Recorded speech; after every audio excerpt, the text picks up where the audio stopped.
আজকে আমরা বিগত তপশিলি জাতি মোর্চা বিজেপির একটা উইংস এবং এই উইংস থেকে আমরা আমাদের কর্মসূচির অঙ্গ হিসেবে আজকে 20 তারিখ এবং আমরা এই তপশিলি জাতি মোর্চার তরফ থেকে আমরা বিগত 25 বছর বামফ্রন্টের অপশাসনের যে কুকর্মগুলো তারা করে গেছে এগুলো আমরা জনসাধারণের সামনে তুলে ধরতে চাই এবং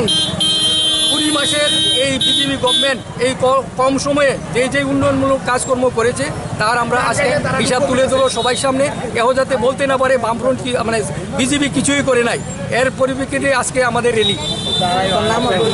আমার নাম শ্রী রমেশ চন্দ্র সরকার, আমি তপশিলি মোর্চার